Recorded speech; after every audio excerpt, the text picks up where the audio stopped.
Hey guys, Tom Henderson, the founder of RESGEN here, and I want to welcome you to the first episode of Season 5 of the RESGEN Giving Life Podcast.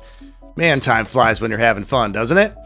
And it really has been fun as we've sat down with over 80 guests during the last 4 seasons to hear stories and have conversations about life in Christ, integrating our faith into every area of our life, and talk about ways that we as men can give life to others, at home, at work, and in the community.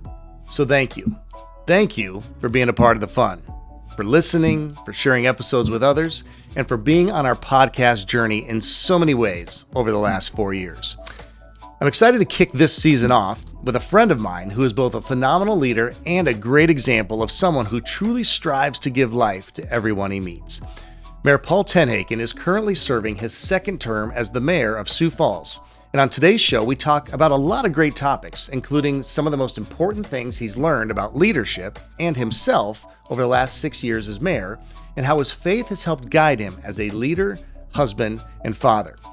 We also talk about his new book, The Code of Contentment, and what inspired him to write this valuable resource that helps people both find their purpose and discover what really matters in life. There is no doubt in my mind that this is the perfect way to kick off Season 5 of the Giving Life Podcast. So without any further delay, here's my conversation with Paul TenHaken.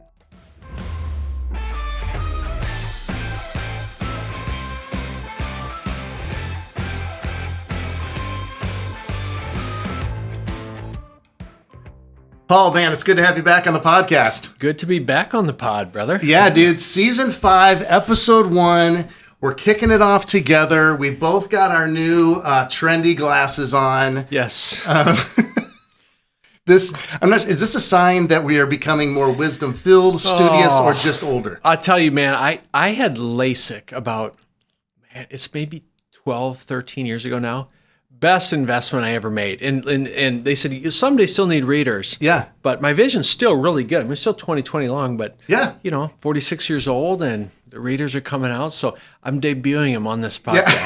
Yeah. Well, we're debuting them together. Right. Because this is the first time I've ever, I started wearing mine yesterday. Okay. And I promise really? we're going to get some more important topics than yours and my eyesight and eyewear. I promise. But I, too, had LASIK in my late 20s, and now being 48, I'm like, well, that was a good run, but it's still it's like a mental hurdle to throw these bad boys on and say, I kind of need them to be able to read some notes and ask you some good questions. Father Time waits for no one. Joints hurt a little bit. Eyes get a little squintier. There's a lot of salt and pepper in that beard. So we all get old. Yeah.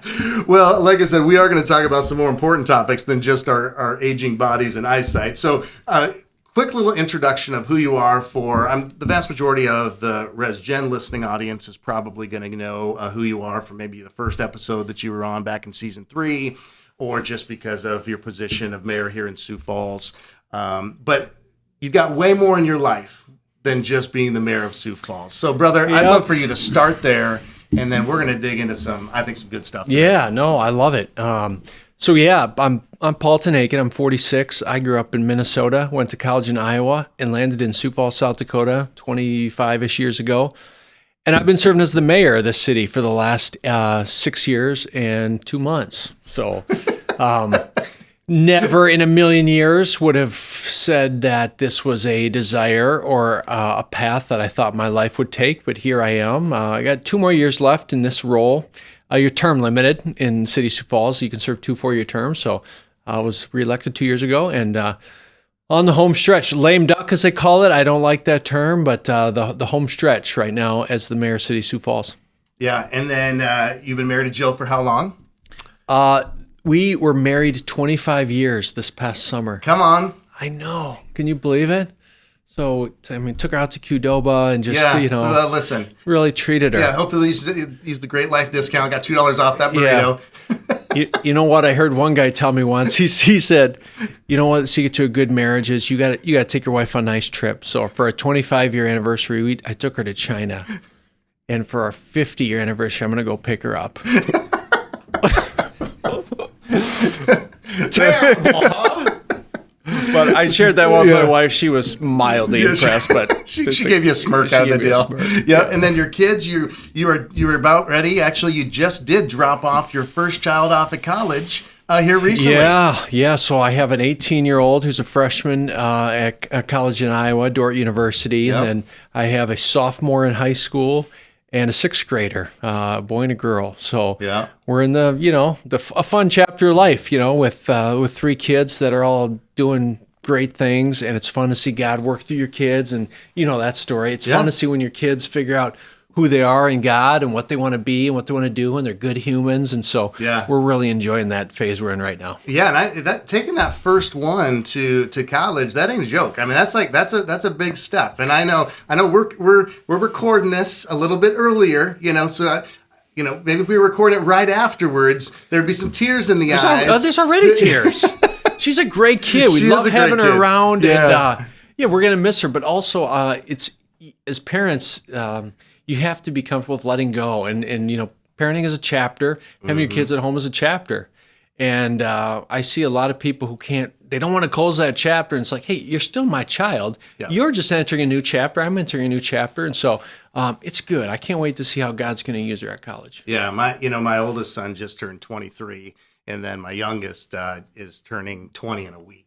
And when I wrote out my 23-year-old's birthday card, it's just so interesting. Number one, it was last year we didn't get him a card, and at 22, it was kind of the first year, and I was I kind of thought maybe you were done with cards. I don't know. And he's like, well, no, you got to give me a card, and so this year we got him a card, and I wrote in there like, I mean, listen, you're always going to be my child. I'm always going to be in your corner. And then I have this thing, Paul, where every year on my boy's birthday, I always pick him up.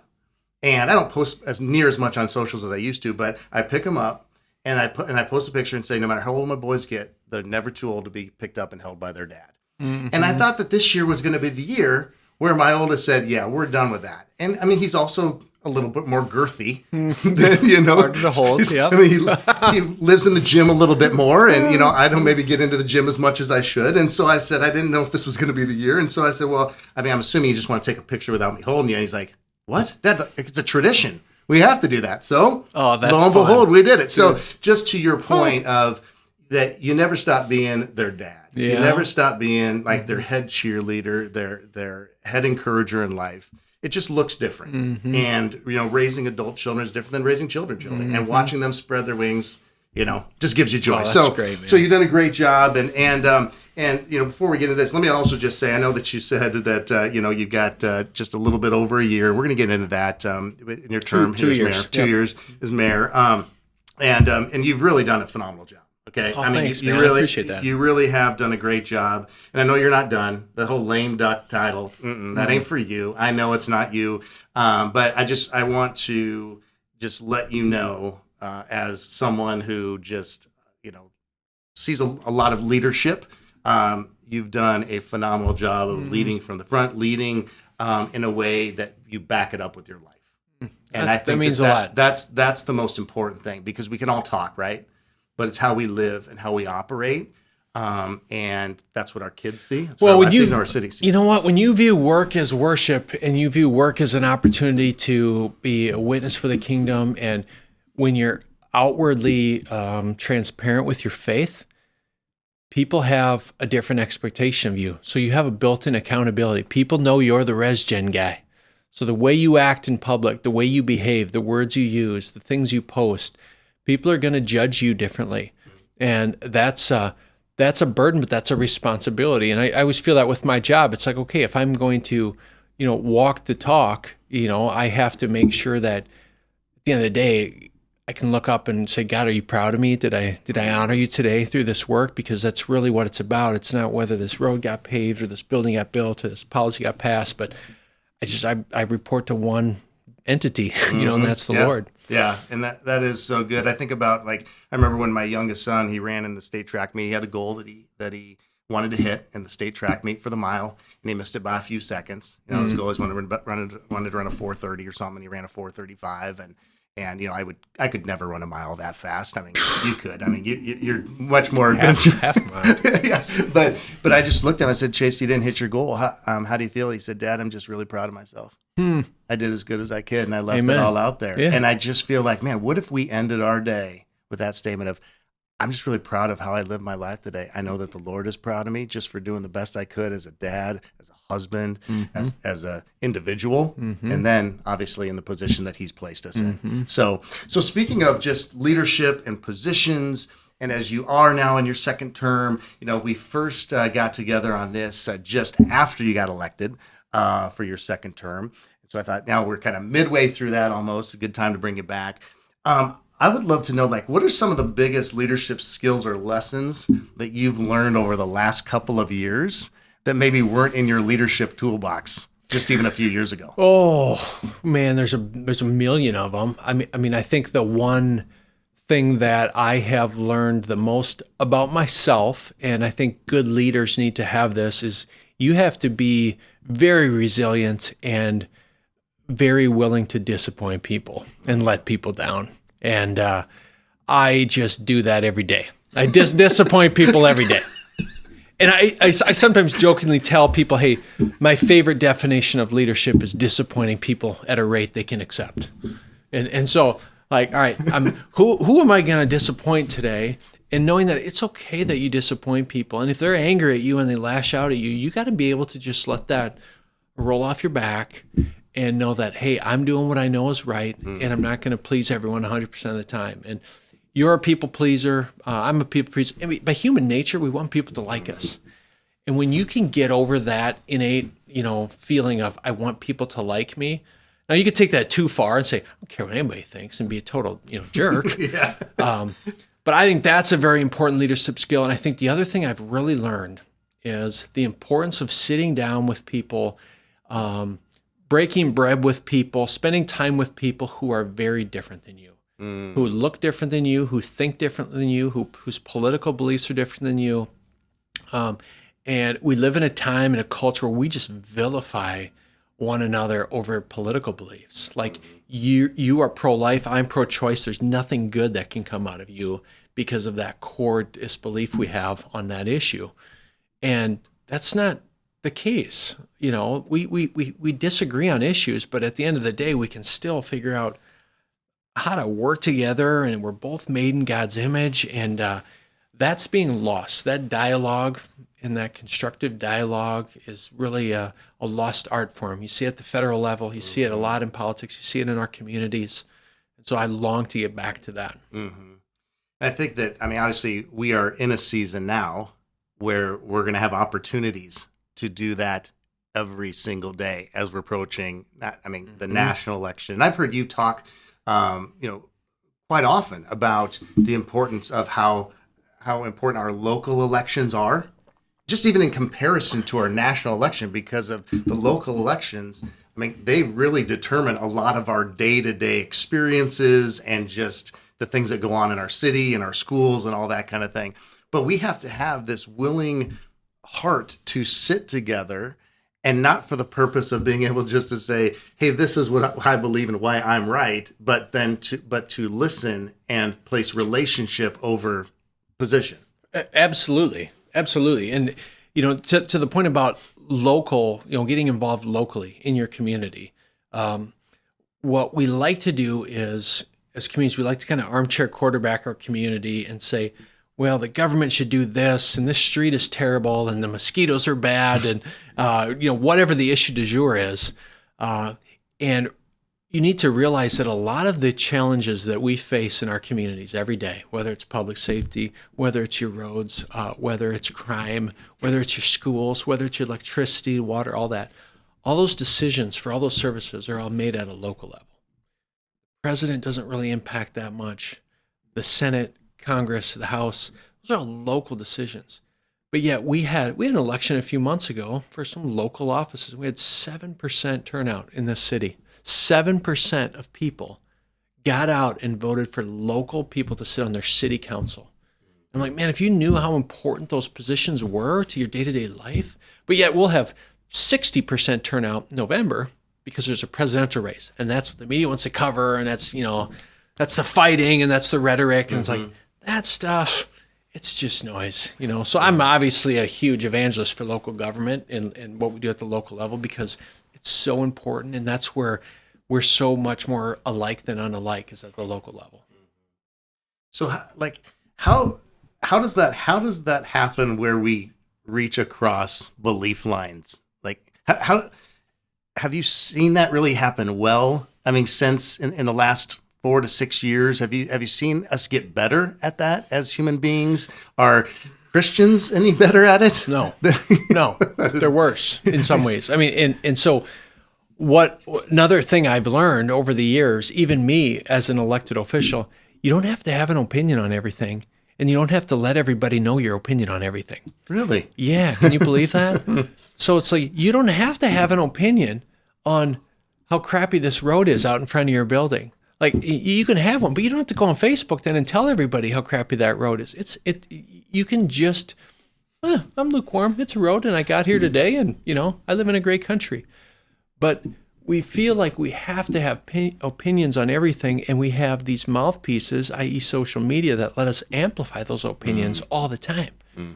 And so at the local level, though, Tom, what's unique about it is I, as a mayor, very few people in this community would know, is Paul pro-life, pro-choice? Is he pro-Second Amendment or not?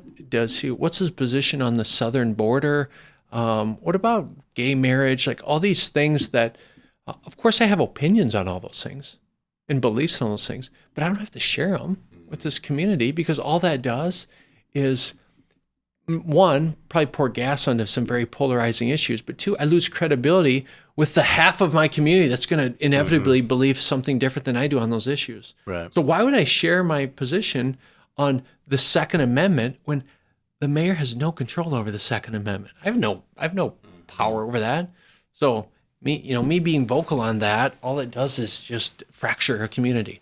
So I think whether you're in your church, whether you're in your business, whether you're in your home, you got to be cognizant of, it's okay to not make your opinion known on these issues when the only thing that will come out of that is divisiveness. Yeah, that's good. Well, and I know obviously your faith has been the foundation of your life for a very long time.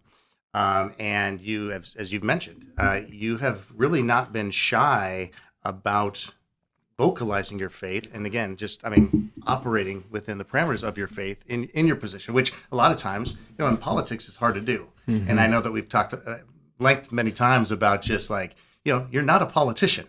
I mean, that's just not who you were. I mean, and that's not who you are. You are just now the leader of our city in a political role, and you're fulfilling that responsibility well. So, but specifically, how has your faith, Paul, really guided your leadership for our community? Because I think that the principles and like the intentionality that you've shown in saying, like, listen, I don't want my faith to be compartmentalized just to this part of my life, but it actually infiltrates and influences every part of my life. Those kinds of things, I believe, are transferable, regardless of your position.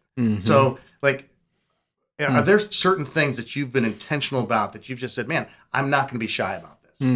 And how's that evidence? Yeah, I mean, it's a great point, a great question. And I think it just all comes down to the fact that my identity is in Christ, and we hear that people say that a lot, but my current career is as a mayor, but it's not my purpose. Okay, it's not who I am. It's just a job.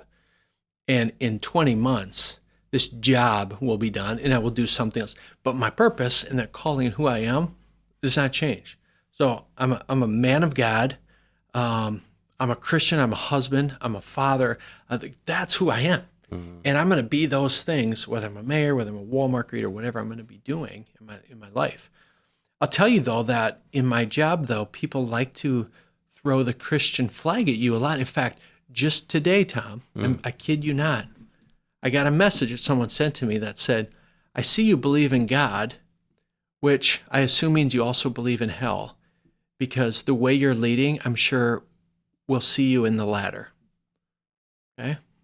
Someone sent that to me. Basically, like, you're going to hell.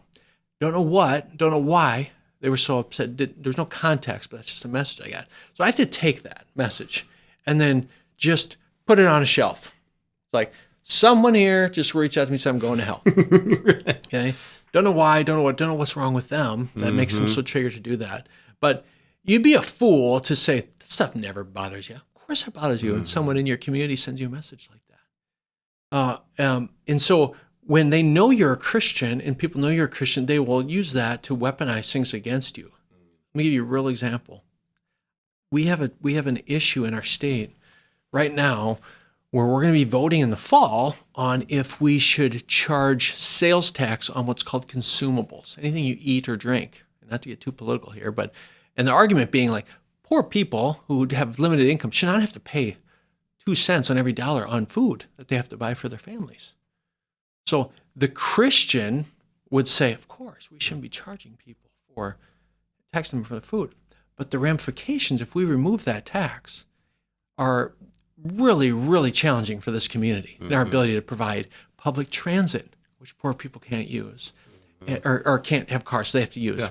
Pools, libraries, public safety, all those other things. So everything's a trade-off. So I'm lobbying to keep this tax. Right. And so people would say, you call yourself a man of faith, but you want to tax poor people? Sweet little old people, like just another hypocritical Christian, not knowing all the challenging issues that are driving that position that I have to take on that. So when you're vocal in your faith and you wear your cross on your sleeve, you have to be ready for that to be weaponized against you and used against you, and that's okay if it does. But as long as at the end of the day, I pray about these issues and I'm like, God, where do you want me to be on this? Like what do you think I should be doing on this? And just guide my words and the way I react to these people who send me messages like that. Just help me to not take it personally, but know that, hey, it's just part of the fight, part of the battle, that Satan wages against people in leadership positions to try and get you to crack. Yeah. I think that's if there's one thing that I heard in there too, is just every day, all of us need just to go to the Lord and say, listen, we're all going to have opportunities to either respond to criticism, to comments, or whatever the case may be, in a Christ-like way, in a spirit of understanding, of saying, man, what's going on in your world? The old statement of everyone's fighting a battle that we know nothing about. And the reality is about those battles that so many are fighting, Paul, you know this as well, is that a lot of them feel like they're losing that battle. Yeah. And so if they can figure out a way to try to control this kind of battle, to figure out like, okay, it's at least I won this one, or at least I got this thing out to make me feel better. Well, you know what? So it's not necessarily an issue with you or a certain issue. It's just, man, this is what's going on crazy in my heart and my mind right now. Bingo. And a question I've learned to ask myself a lot. As soon as someone attacks me and I feel instantly triggered, I go to, instead of what's wrong with you, I go, what happened to you?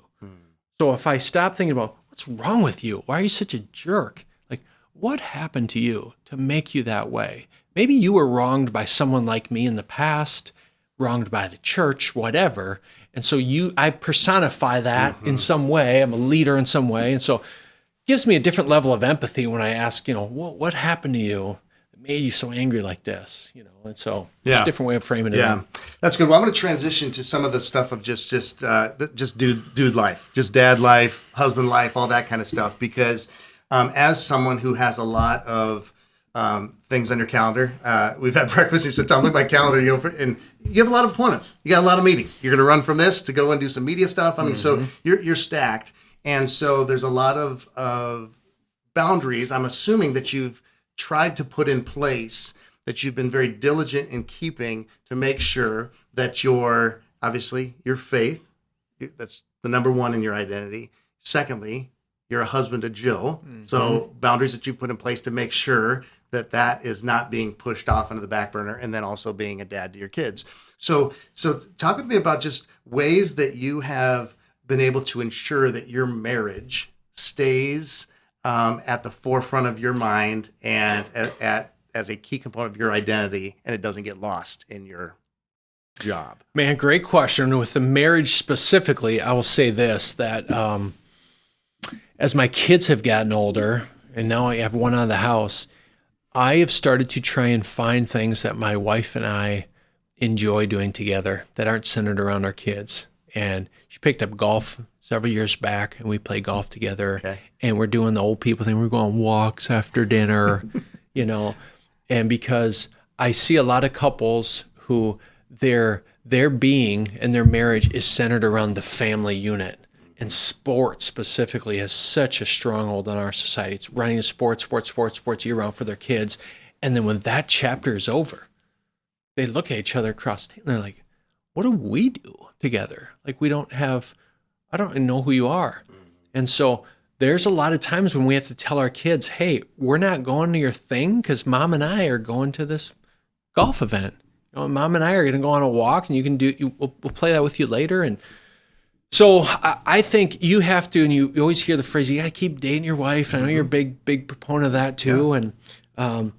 And then the other thing that I think is really, really important, and we're going to talk about in a little bit with this book that I just wrote, is setting goals of things you want to do with your spouse, writing them down, documenting them, because the chance of them happening when you put a pen to paper and say, I'm going to take my wife on a surprise trip this year. I'm going to take her on 2 dates this month. I'm going to randomly buy her flowers in April.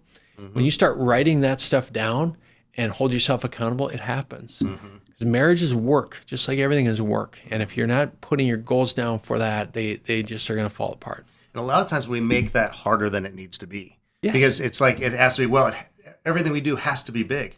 No, it really doesn't. It's just like, no, we're gonna make sure that we take 3 walks a week. Yes. We're gonna have, like when the kids are young, we're gonna have a 2-hour. We used to have, this is what we do in our house. When our kids were little, is like, hey, mom and dad are gonna go downstairs, and we're gonna play Yahtzee. We're gonna have a 2-hour date, and it's off limits downstairs. You can't, because it's just time for us. It's just time for us, and you know what? Who knows what's going to happen down there? So you don't want to come down anyway. No, I didn't. You call that Yahtzee at your house? That's interesting. Lots of code names, but just getting them even to understand. So I love that you're doing that, of saying, no, you know what? And not going to this doesn't mean we don't care about your thing. That's the other thing. Like, a lot of times I think as parents, we can fall into this trap of believing like we have to literally show up at every single game. I don't know about you, Paul, but when I was growing up, my mom did not necessarily make it to every Y-ball basketball game I had. Right. I don't know. I mean, and I survived. Right. Right. And that doesn't mean that she didn't love me. That doesn't mean that we don't love our kids. But it's just, it helps them understand there's a balance too. At the end of the day, they're going to move out. Eventually, your other 2 kids are going to move out, and then you and Jill are going to be there. And you want to still be taking walks, holding hands. Well, yeah. Chase went to college, and then he came home this summer, and we were like, well, we kind of got used to not having anybody around. Why don't you get out of here? But so now just talk about, though, like things that you're doing intentionally with your kids, though, because, of course, by no means are either you or I saying that we shouldn't spend time with our kids as a couple or individually. So, like, what are some of those things that you've put into place of specific times with your kids that you're investing in that relationship? Well, one thing that I've done that has helped me is I have screen time on my phone, and by the end of the day, it's up, and it usually kicks on, and that's like this subtle reminder that, hey, I'm on the couch watching TV, and it's like, you're out of screen time. It's like, yeah, there's my 2 kids sitting on their devices as well. And like, hey, you want to bike to the park? Hey, you want to go on a walk? Hey, let's go get some ice cream. It almost is like this switch that flips. Like, man, I've spent 90 minutes on these apps. That's kind of my screen time limit on some of these apps. Like 90 minutes. I haven't even spent 10 minutes with them.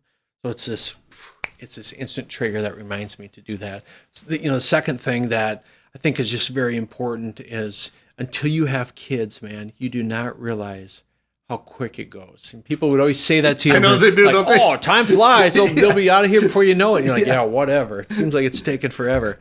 And so realizing that every waking moment that you have spent with your kids, you got to take advantage of that. Nothing should be trumping that. No TV show, no sports activity, nothing outside of the family unit should trump that. Now, there's times it has to, but looking at each waking moment as an opportunity to strengthen my relationship with my kids is a great way to just show up at home after work with the right attitude of like, all right, now the real work begins. Like, I worked all day, but now the real work begins, which is making sure I'm a parent to these guys and establishing a relationship with them.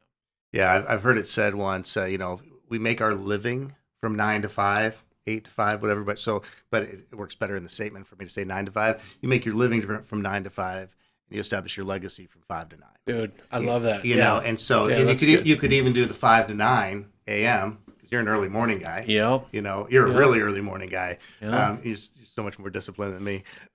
You're 5 to 9, then you're 9 to 5, you're living, and then you're 5 to 9 again, right? And if we had that mindset as dads, as husbands, you know, how much more present are we in that 5 to 9? Well, I'll tell you, Tom, that if I could wave a magic wand and fix one thing in this city, okay, over 6 years of seeing the challenges of Sioux Falls, and there's a lot of things I'd like to just magically make disappear, addiction and, you know, just a lot of struggles, different crimes. But if we could have every kid growing up in a 2-parent home,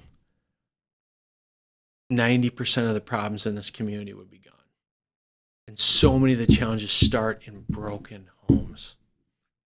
And those homes are broken for a few reasons. Absent father, most of the time. Sometimes mother. Most of the time it's dads who aren't showing up. And because of why? Addiction, lack of responsibility, a lot of different things.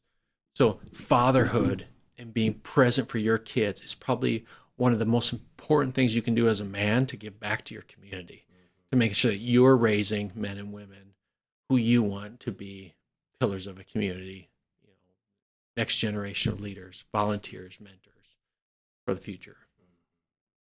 Yeah, the statement of, you know, be the dad that you wish you would have had.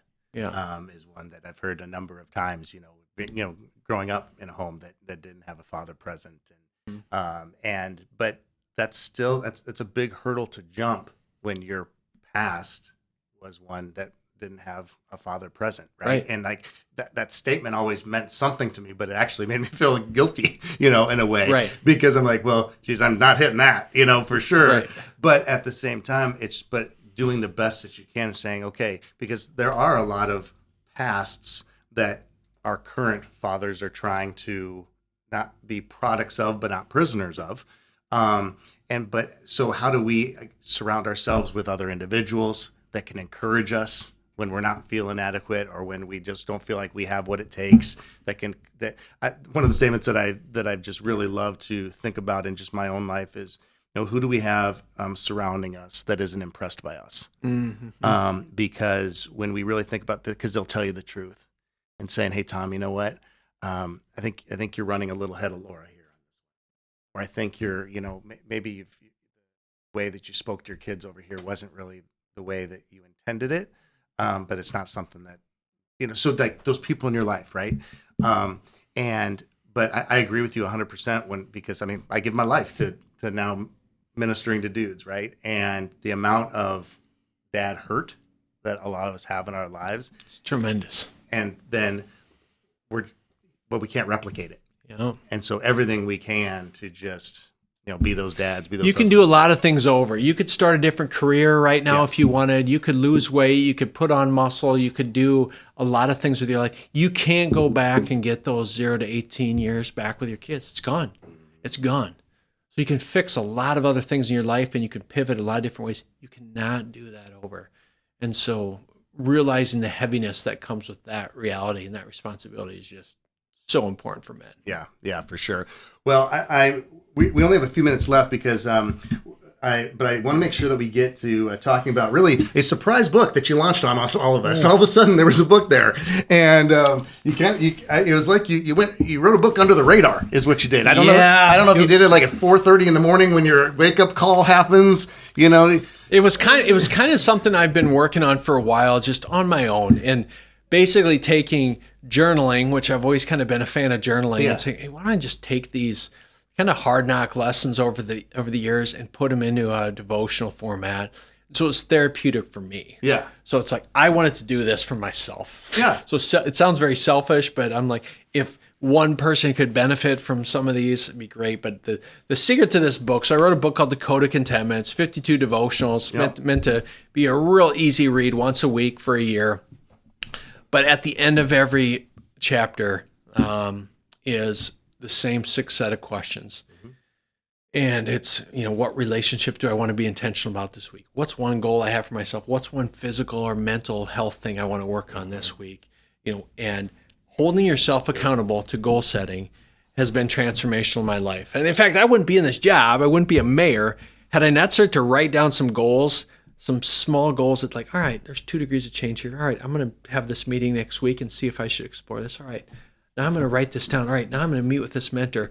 And slowly over time, my whole career trajectory shifted because of writing down goals and things I wanted to do. So that's really the secret sauce of the book, is just get people to commit to writing stuff down once a week. And then, well, and it's reachable. I mean, it's a commitment. It's once a week, so you got to put a calendar reminder. You're going to have it in a spot that that I'm going to go to that on once a week, and hopefully kind of the same time each week. And especially the question about, hey, what am I grateful for? Yes. Right. I mean, that question, if we just spent time just thinking about what we're grateful for, I mean, that's a difference maker right there. But the title, the Code of Contentment. Yeah. Why the title? Well, because I've been chasing, and a lot of men chase some of the things on the cover of that book: wealth, success, fame, power, physical health, thinking, when I finally get my weight down to here, I'm going to feel good about myself. When I finally get that 401k to this level, I will have arrived. When I finally get my mortgage paid off, when I finally get that promotion, and it never happens. The contentment never happens. So true contentment is only found in Jesus Christ. And so the point of going through this thing for 52 weeks and going through this book is hopefully to discover what really matters. Asking the question, what am I grateful for? What really matters? What relationships do I want to relationships are what really matter. Not your bank statement, not your car, not these things that we just chase and chase and chase. And I chased them for a lot of years. I still struggle with chasing them. We all do, you know. We live in America. We live in America. The American dream is still a thing. Yeah. So contentment will be elusive as long as you keep looking, horizontally instead of vertically. So when you look vertically, you're going to find what contentment looks like. Looking around this world in the comparison trap of the day, you're never going to be content in your life. Yeah. And the cheat code is understanding that it's God in our life. We were just at a concert this past couple weekends earlier in the summer, and the Morgan Wallen concert at US Bank Stadium, and Bailey Zimmerman. It was at the end he did an hour-long concert. That guy's a star, by the way, 24 years old. That dude's a star. But he, at the end of his set, he said, "Listen, I just want you to know that if you guys have not experienced God in your life and you are not following Jesus Christ, you are missing the point of life." Wow. And I thought, you know what, man, there's a dude that gets it. He's got close to 60,000 fans singing his songs. And I know it'd be easy to say, yeah, but he's got 60,000 fans singing his songs. It's easy for him to say that. But for him to say, that's not where contentment comes from. And I love that you say a lot of times we live in the future, if we can just get to this level of compensation, if we can get to this many weeks of vacation a year, getting your mortgage paid off. I mean, I was just talking to Laura about, man, I can't wait till our mortgage is paid off. There's different kinds of things that it's always the shiny object that we're chasing. And there's never an end to the shiny object. Nothing satisfies. The squirrel that Doug is chasing in the movie Up, right? I mean, it's just all this stuff. And so understanding the role that walking hand in hand in a daily relationship with Jesus, what that provides for purpose of our life, understanding that that's what we were created for. That's it. I think the good quote to end on is, once you've tasted significance, success will never satisfy. So once you've found significance in your life, why am I here? Why did God put me on this earth? Once you've found that significance, earthly success, material success, worldly success, it's never going to satisfy. It's never going to satisfy. Yeah. Well, brother, this has been good. We always end our time with our final word, and I think that is a great final word for us to end our time here with you today. And I'm excited to see how you continue to fulfill your purpose and live out that significance for the remainder of this term.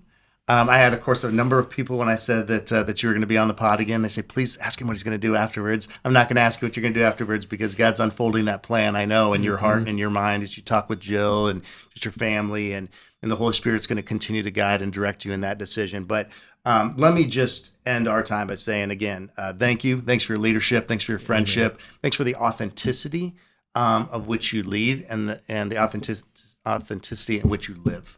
Because that's what makes you a great leader is how you live. So thank you. I appreciate that. For who you are. What you do is important. How you do it is more important than that. But who you are is most important. And so just thanks for who you are, brother. And I can't wait till season 7, and you're wrapped up your term, and I have you back again. Yeah. Then I will tell you what I'm doing next. All right, brother. Thanks again. Well, that's a wrap on this first episode of Season 5 of the RESGEN Giving Life Podcast. If you enjoyed my conversation with Paul TenHaken, I encourage you to share with others that may enjoy it as well. I would also be super grateful if you would take just 30 seconds to rate and review the podcast before you sign off today. That is such a tremendous help to us as we continue to grow both our audience and our impact. If you'd like to connect more with Mayor Paul, you can do so through his social media channels, including Facebook, Instagram, Twitter, and LinkedIn, and also at paultenhaken.com. All right. Thanks again for joining me today, everybody. We'll see you next time for another episode of the RESGEN Giving Life Podcast. Until then, continue being men whose life in Christ gives life to others. We'll see you next time.